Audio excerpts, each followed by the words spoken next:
Assalomu alaykum qadrli muxlislar. Washington choyxonasi dasturining navbatdagi soniga xush kelibsiz.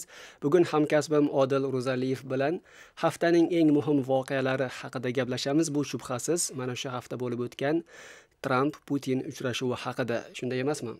Shunday Behzod, dushanba kuni 16-iyul kuni Vladimir Putin va Donald Trump Finlandiya poytaxti Helsinkida uchrashdi. Bu Donald Trumpning prezidentlikka kelganidan beri Putin bilan ilk yuzma-yuz alohida uchrashuvi.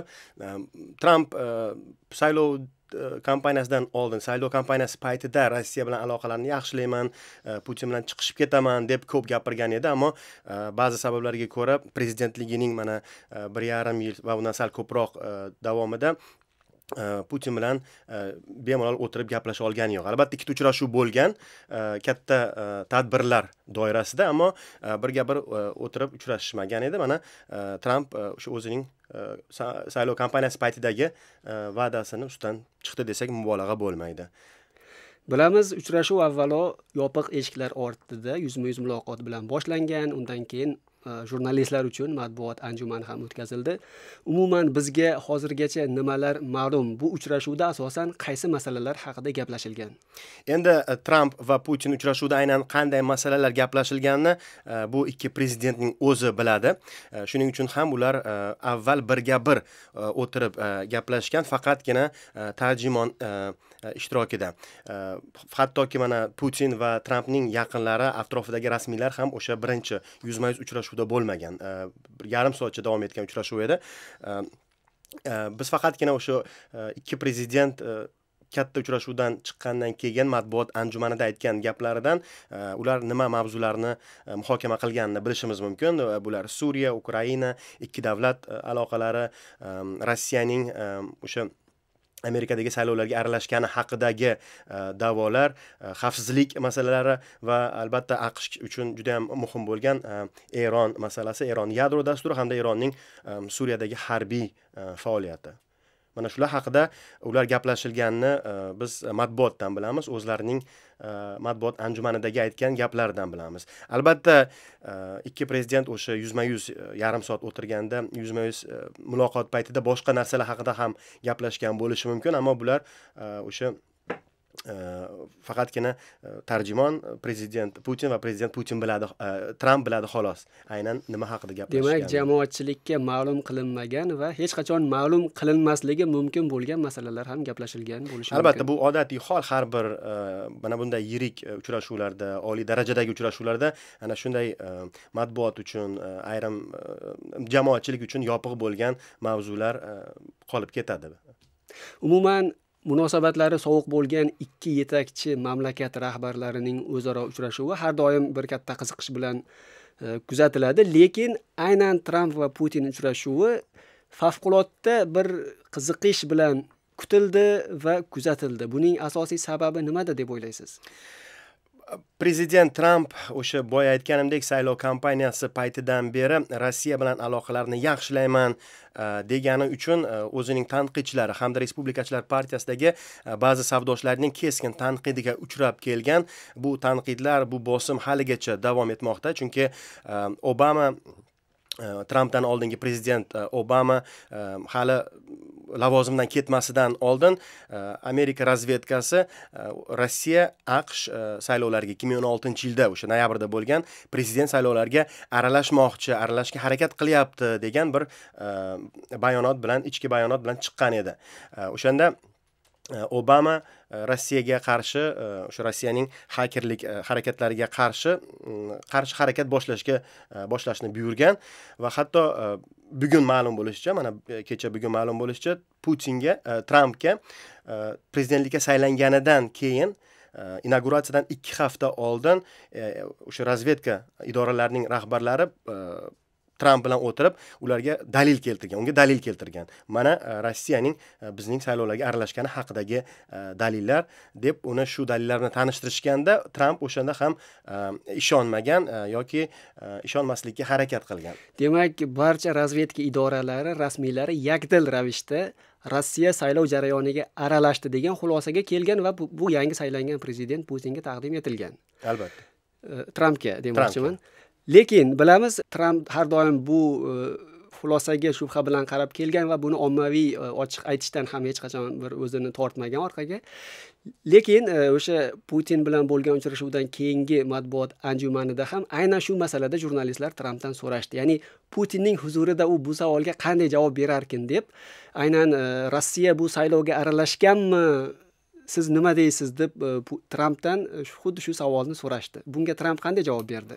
O'sha savolda mana razvedka hamjamiyatimizning bergan xulosalariga qo'shilasizmi Rossiyaning Amerika saylovlariga aralashgani haqida deb savol berganda, Tramp aytganki, Rossiya buning ortida, bu ishlar ortida bo'lishiga bir sabab yo'q deb javob berib, juda ham katta shov-shuvga sabab bo'ldi. Ham o'zini tarafdorlari, partiyadoshlari tomonidan, respublikachilar ham oppozitsiya, muxolifat, demokratlar tomonidan. Chunki ularning aytishicha, Tramp AQSh razvedkasidan ko'ra Putinga ko'proq ishongan deb o'ylayapti, ko'proq ishonyapti. Chunki o'sha matbuot anjumanida Tramp aytdiki, mana Putindan ham so'radim, bizning saylov jarayonimizga aralashdingizmi, yo'qmi deb. O'shanda Putin meni ishontirib aytdiki, aralashganimiz yo'q, bunga sabab yo'q degani, o'sha Tramp ham ana shunday xulosaga kelgani juda ko'pchilikning g'azabiga sabab bo'ldi.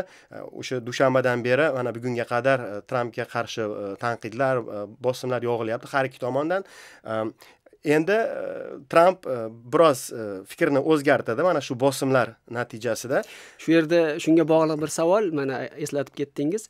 Tramp 2 kun o'tib oradan fikrini o'zgartirdi. Ya'ni yangi bir bayonot berdi. Unda aytishicha, aslida u Rossiyaning saylovga aralashganiga ishonmaslikka sabab yo'q deb aytmoqchi bo'lgan ekan, lekin bitta inkor yuklamasdan shu gapdan tushib qolgani uchun Rossiya aralashganiga ishonishga sabab yo'q ma'nosida ketgan, Trampning aytishi bo'yicha.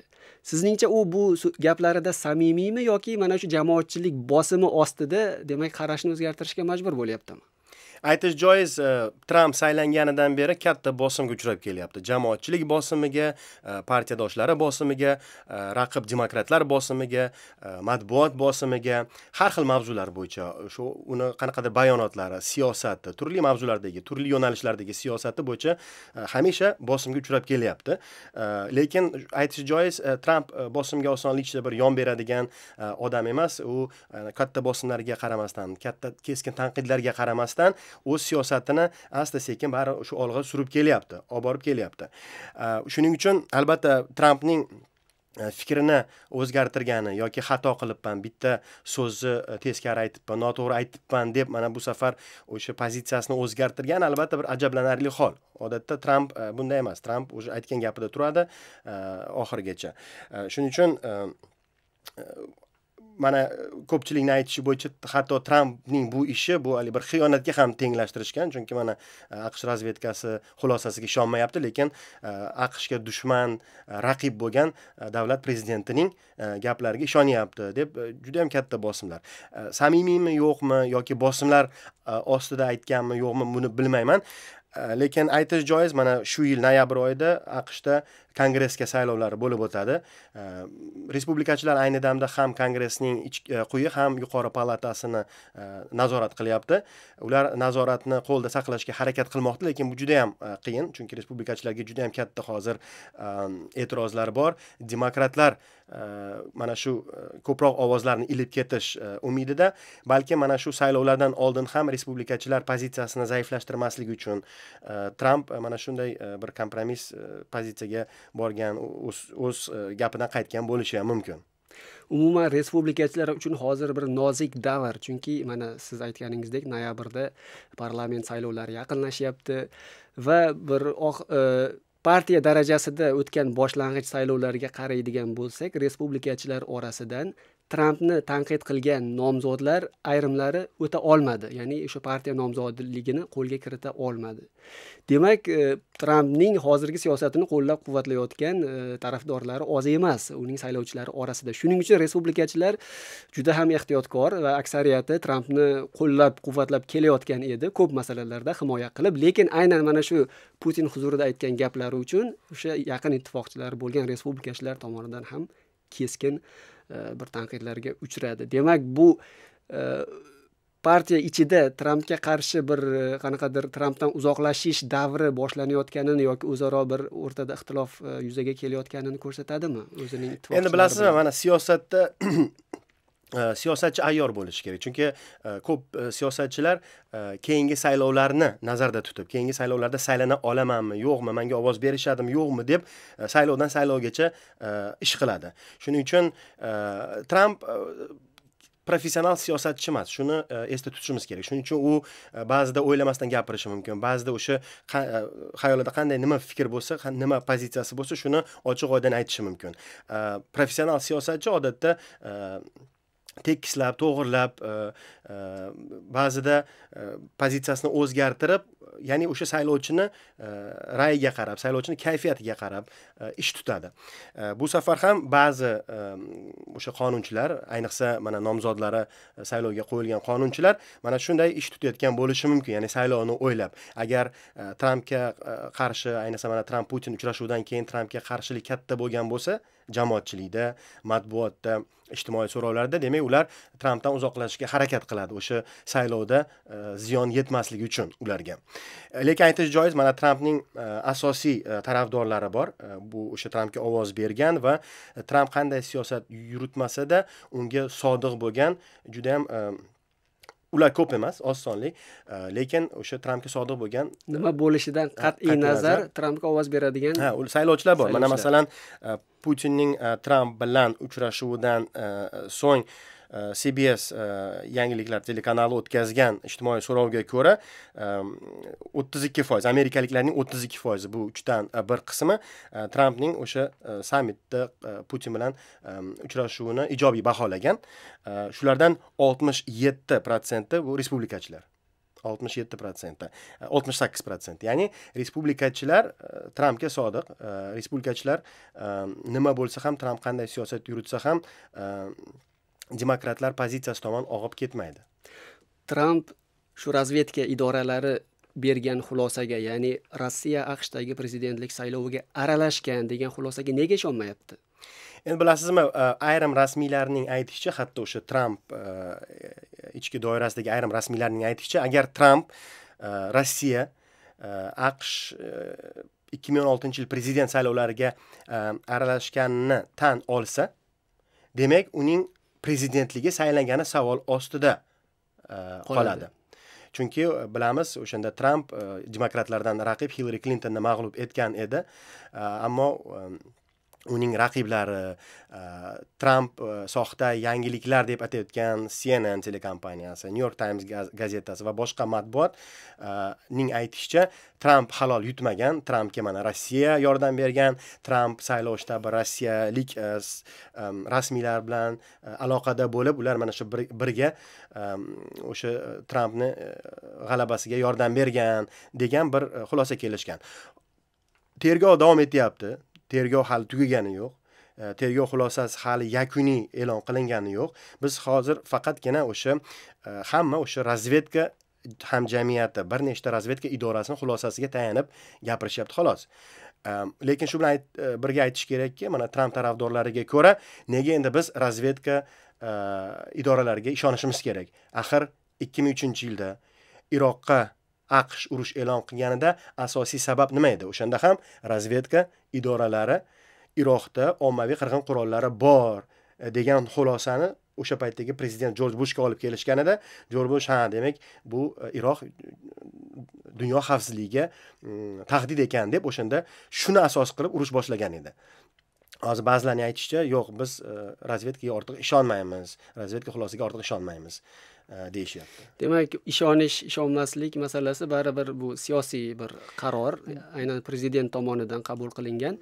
Shu bilan birga umuman razvedka idoralari ham, bu tergovni olib borayotgan rasmiylar ham aynan Rossiyaning ovozlarni sanash jarayoniga bevosita bir ta'sir qilgan yoki ovozlarni o'zgartirgan deb aytishmayapti, lekin asosiy masala bu yerda o'sha Rossiyaning axborot propagandasi, o'sha Facebook kabi ijtimoiy tarmoqlarda har xil bir soxta ma'lumotlar, sahifalar orqali ma'lumotlar tarqatish, targ'ibot olib borishi natijasida saylovchilarga ta'sir o'tkazgan va shuning bevosita saylov natijasiga ta'sir bo'lishi mumkin degan bir fikrni aytishyapti. To'g'ri, chunki aytish joiz, AQSh federal davlat. har bitta shtatda o'zini qoida qonunlari bor. O'sha saylov tizimiga doir ham, saylov jarayoniga doir ham har bitta shtatda o'z siyosati bor. AQShdagi saylovlar markazlashmagan. Qanaqadir bir markaziy kompyuter, hamma ovozlarni hisoblaydigan markaziy kompyuter yo'q. Har bitta shtat alohida olib boradi. Shuning uchun hakerlarga qaysidir o'sha saylov jarayoniga umuman bir ta'sir qilish, texnik tomondan ta'sir qilishi juda ham qiyin. Chunki qaysidir shtatda ovoz berish kompyuterlashgan, elektronlashgan, boshqa joyda qo'l bilan ovoz berasiz. O'shaning uchun bu juda ham qiyin masala. Lekin siz aytgandek, o'sha Rossiyaga aloqador shaxslar, tashkilotlar, qandaydir bir mutaxassislar, kiber mutaxassislar o'sha ijtimoiy sahifalarda, soxta saytlar orqali AQShdagi saylovchining fikrini, saylovdan oldin fikrini, dunyoqarashini, saylovchi nomzodlarga nisbatan fikrni o'zgartirishga harakat qilgan. Ya'ni qanaqadir bir soxta maqolalar yaratib, ana shuning natijasida Clintonga ovoz bermoqchi bo'lgan odamlar Trampga ovoz bergan. Shuning uchun Tramp yutib ketdi degan bir xulosalar bor. Yana bir narsani aytish kerakki, o'sha Tramp tanqidchilarining aytishicha, Vladimir Putin Rossiya prezidentida Trampga qarshi kompromat bor. Ya'ni shunaqa qanaqadir bir Trampga tegishli bir nozik bir ma'lumot borki, Tramp Putinga qarshi qattiq bir gapirmayapti, u bilan yumshoq gapiryapti, unga yumshoq muomala qilyapti. O'sha matbuot anjumanida ham Trampdan shu haqda so'radi amerikalik jurnalistlardan biri. Sizga qarshi kompromat bormi deganda, Tramp u savoldan qochdi. Lekin Putin javob berdi. Putin aytishicha, albatta 2013-yil, yanglishmasam, Tramp Rossiyaga borganida, u paytda u hali hatto nomzod ham emas edi. Oddiy tadbirkor edi. Ana shunday tadbirkorlar, juda ham ko'p tadbirkorlar kelgan edi Sankt-Peterburgdagi bir forumga. Putinning aytishicha 500 ga yaqin amerikalik tadbirkor bo'lgan. Biz ularni hammasini bir kuzatib, orqasidan tushishga unaqa bizda imkoniyat, texnik imkoniyat ham bo'lmagan. Lekin ba'zilarning aytishicha, Tramp o'shanda Rossiyaga borganida unga fohishalarni taklif qilishgan va o'sha Tramp fohishalar bilan bo'lgan paytini bular tasvirga tushirgan va o'sha tasvir hozir asosiy kompromat sifatida Trampning tilini qisishga imkon beryapti degan gaplar bor. Tramp Putin uchrashuvi nafaqat AQSh-Rossiya aloqalariga, balki butun bir mintaqaga va butun bir dunyoga ta'sir qiladigan natijalarga olib kelishi mumkin. AQShning an'anaviy azaliy ittifoqchilari NATO, Yevropa ittifoqi bu uchrashuvni qanday kuzatdi va qanday munosabat bildirdi? Esingizda bo'lsa, Tramp Helsinkiga borishdan oldin, undan oldingi hafta Bryusselda bo'ldi, Yevropa ittifoqida bo'ldi, NATO sammitida qatnashdi. Undan so'ng 3 kunga Buyuk Britaniyaga borib keldi. Qirolicha bosh vazir Tereza May bilan uchrashdi. U yerdagi uchrashuvlarda Tramp o'zini juda ham bir murosasiz rahbar qilib ko'rsatdi. Qattiq o'zini bir tutdi. Hatto ba'zi NATOga a'zo davlatlar rahbarlarini NATOga yetarlicha pul ajratmayotganlikda ayblab ularni koyidi. May bilan ham, bosh vazir May bilan ham o'zini qattiq tutgan. Lekin Putin bilan o'zini sal yumshoqroq tutgan deb baholashyapti shu uchrashuvda. Buni tushunsa bo'ladi, chunki Tramp bu uchrashuvga o'zi anchadan beri tayyorgarlik ko'rib kelayotgan edi, o'sha saylov kampaniyasidan beri. Ammo jamiyatdagi, matbuotdagi va professional siyosatchilar tomonidan katta bosim bo'lgani uchun, ya'ni Rossiyani raqib deb bilgan siyosatchilardan tomonidan qattiq bosim bo'lgani uchun Tramp shu uchrashuv amalga oshmay kelayotgan edi. Ammo mana 12-iyunda Singapurda Shimoliy Koreya rahbari bilan uchrashgandan keyin Tramp Putin bilan ham uchrashishga qaror qildi. Mana shu tomondan albatta Trampni olqishlasa bo'ladi. Endi bu uchrashuvlar nima beradi, qandaydir bir natija beradimi, yo'qmi, buni bilmaymiz. Chunki mana matbuotda bu shunchaki uchrashuv uchun uchrashuv yoki borib Putinning qo'lini siqish uchun uchrashuv deb aytishyapti. Buni bilmaymiz. Lekin Trampning aytishicha, Putinning ham aytishicha, bu uchrashuvdan dunyo xavfsizligi uchun juda katta foyda bo'ladi. Agar ikkita yirik davlat o'tirib, kelishib, gaplashsa, juda ham ko'p global muammolarni ular hal qilishi mumkin. Trampning aytishicha, Rossiya bilan aloqalar mana shu paytgacha qadar bu qadar yomon bo'lmagan. Albatta men uni bu fikrga qo'shilmayman, chunki 1962-yilda Sovet ittifoqi va AQSh o'rtasidagi aloqalar bundan-da yomon bo'lgan. Sal qolsa yadro urushiga olib kelishi mumkin edi. Ammo hozirgi siyosat albatta vaziyat sal boshqacharoq. Trampning endi aytishicha, mana Putin bilan uchrashib, juda ham bir katta taranglikka barham berdim. Endi mana shu uchrashuvdan keyin ikki davlat aloqalari yaxshilana boradi. Bu nafaqat Amerika uchun, nafaqat Rossiya uchun, bu dunyo uchun ham yaxshi dedi. Mana shu uchrashuv va uning natijasida AQSh Rossiya o'rtasida yuz beradigan o'zgarishlar Markaziy Osiyoga, xususan O'zbekistonga qanday ta'sir ko'rsatishi mumkin? Endi Markaziy Osiyoga qanday ta'sir ko'rsatishini hozircha aytish qiyin, chunki aminmanki bu ikki rahbar uchrashuvda Markaziy Osiyo haqida gaplashmagan, chunki uchrashuv juda qisqa bo'lgan, yuzma-yuz uchrashuv 30 daqiqa bo'lgan, undan keyingisi delegatsiyalar o'rtasidagi uchrashuv esa undan sal uzoqroq bo'lgani bilan ular ko'proq kattaroq global masalalarni muhokama qilishgan. Balki o'sha yopiq eshiklar ortida ikki davlat o'zaro ta'sir doiralarini bo'lishib olgandir. Endi mana uchrashuvdan oldin shunaqa taxminlar bo'lgan, ya'ni Putin Trampga aytishi mumkinki, mana sen Ukrainadan chiqasan, Ukrainaga yordam bermaysan, Ukrainani menga qoldirasan, chunki bu Rossiya manfaatlari doirasidagi mamlakat. Men esa balkim o'sha boshqa deylik Suriya masalasida yoki Eronga bosim qo'yishim mumkin deb shunaqa taxminlar bo'lgan. Endi aslida qanday bo'lganini bilmaymiz. Mana shu hozir Trampga yog'ilayotgan tanqidlar va bosim doirasida ayniqsa demokratlar Putin bilan birga-bir uchrashuvda qanday masalalar ko'tarilganini bilishmoqchi. Ana shuni bilish uchun ayni damda hozir kongressdagi demokratlar o'sha uchrashuvdagi tarjimonlik qilgan tarjimon Mariya Gross, bu davlat departamenti xodimi, uni tinglovga chaqirtirishmoqchi. Ya'ni tinglovga chaqirtirib o'sha o'rtada nima gap bo'lgan, shuni nima qilishmoqchi.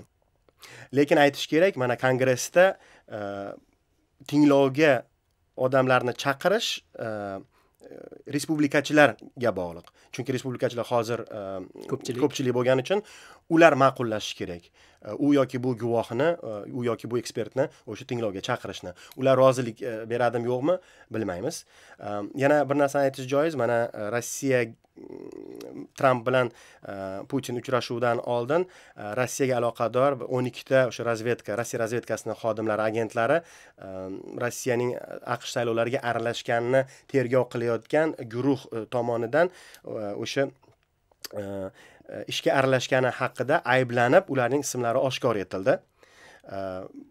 Trampning aytishicha, Putin bilan uchrashuv chog'ida Putin o'sha voqeani tergov qilayotgan amerikalik tergovchilarga Rossiyaga borib, mana shu odamlarni tergov qilishga, so'roq qilishga ruxsat berishini aytgan. Lekin shu bilan birga Putinning bitta sharti bo'lgan. U aytganki, biz ham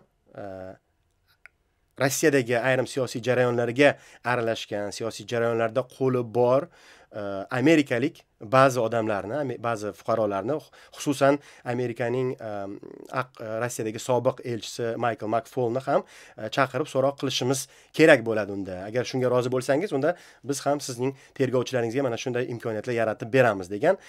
Buni Oq uy mana shu taklifni hozircha o'ylab ko'ryapti, hali bir qarorga kelgani yo'q.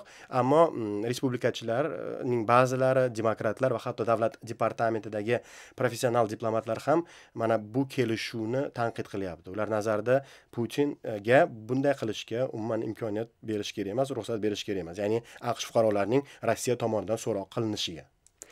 Aytaylik, mana shu uchrashuvda Tramp o'zi xohlagandek Rossiya bilan aloqalarni yaxshilash, hamkorlikni kuchaytirish bo'yicha qanaqadir konkret kelishuvlarga erishdi. Bularning ijrosini kutishimiz mumkinmi? Ya'ni AQShning o'zida Kongress va jamoatchilik bu uchrashuvga, umuman Rossiyaga qarshi keskin bir kayfiyatda bo'lib turgan paytda Tramp mana shu kelishuvlarni amalga oshira olishi mumkinmi? Menimcha juda ham qiyin bo'ladi, chunki Trampga bosim juda ham katta, ayniqsa Putin bilan uchrashuvdan so'ng va o'sha ba'zi gaplaridan so'ng bosim juda ham katta har ikki tomondan.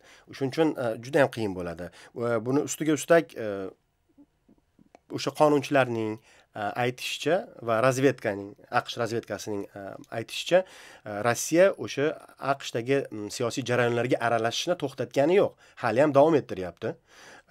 Va mana shu 2018 noyabrda bo'ladigan kongress saylovlariga ham aralashib, u yerdagi o'sha saylov natijasiga ham ta'sir qilishga harakat qilib ko'rishi mumkin. Mana shuning oldini olish va Rossiyani ogohlantirish uchun ayni damda demokratlar bir qonun loyihasi ustida hozir ishlayapti. Agar bu Rossiyaga agar noyabrdagi saylovlarga aralashsa, yana kattaroq sanksiya qo'yishni ko'zlashyapti. Lekin respublikachilar bunga rozi bo'ladimi yo'qmi bilmaymiz. Ammo matbuot ham, muxolifat ham Trampga Rossiya bilan aloqalarni yaxshilashga, Rossiyaga qo'yilgan sanksiyalarni yumshatishga qaratilgan barcha choralarga menimcha qarshi turib, ularning amalga oshirishiga imkon bermaydi deb o'ylayman. Endi nima bo'ladi? Mana uchrashuv tugadi. Tomonlar o'rtasida bu darajadagi, demak, rasmiy davlat darajasidagi uchrashuvlarni, balki qanaqadir bir vazirliklar darajasida hamkorliklarni davom ettirish, yo'lga qo'yish bo'yicha qanaqadir bir xaritami, bir yo'l yo'nalishmi qabul qilindimi? Bundan keyingi bosqich nima? Endi o'sha uchrashuv paytida ikki rahbar qaysi sohalarda hamkorlik qilishimiz mumkin deb o'tirib gaplashishgan. Ulardan biri o'sha terrorizmga va radikal diniy, endi ular nazarida islomiy radikalizmga qarshi kurash bo'yicha ikki tomonlama o'sha ishchi guruhi bo'lgan, o'shani ishini hozir bular jonlantirmoqchi. Bundan tashqari ikkita davlat o'sha kompaniyalarining hamkorligini, savdosini yaxshilash uchun ham yangi bir ishchi guruh tuzishmoqchi. Albatta turli vazirliklarda madaniy almashinuv aloqalarini tiklash haqida ham gap borgan. Mana endi shu Tramp ham, Putin ham o'z tegishli vazirliklarga ana shunday ko'rsatmalarni berishi mumkin. Albatta Rossiyada bu ish tezroq bo'ladi, chunki bilamiz, Rossiyada Putinga qarshi unaqa nisbatan katta qarshilik yo'q. Hattoki mana Tramp bilan uchrashuvini ko'pchilik olqishlamoqda, uni tanqid qilayotganlar deyarli yo'q. Lekin Trampga bu narsa juda ham qiyin bo'ladi. Lekin albatta Tramp yo'l yo'riq beradi, ko'rsatma beradi tegishli vazirliklarga. Tramp Putin bilan uchrashishidan yana bir maqsad shu ediki, o'sha Shimoliy Koreya rahbari bilan uchrashuvdan so'ng Tramp Rossiyaning ham shu masalada yordamiga ehtiyoj sezgan. Chunki bilamiz, Rossiyaning Shimoliy Koreyaga o'ziga yarasha bir ta'siri bor. Shuning uchun Putin unga, Trampga shu Shimoliy Koreya bilan yadroviy qurolsizlanish bobida bir kelishishga, yordamlashishga va'da bergan, so'z bergan. Mana ayni damda Putinning Kim Chen Un bilan birga bir uchrashuvga harakat hozirlik ketyapti. Ana o'sha uchrashuv paytida ham Tramp bilan 12-iyundagi bo'lgan uchrashuvda erishilgan qanaqadir bir mavzular, natijalar Putin bilan ham muhokama qilinishi mumkin. Lekin jarayon sekin kechadi deb o'ylayman. Demak, jarayon mavjud va biz buni kuzatishda davom etamiz. Aziz tomoshabinlar, shu yerda bugungi dasturimizga ham yakun yasaymiz. E'tiboringiz uchun katta rahmat. Mavzu bo'yicha sizda fikr, mulohazalar bo'lsa, albatta izoh yozib qoldiring. Hozircha xayr. Salomat bo'ling.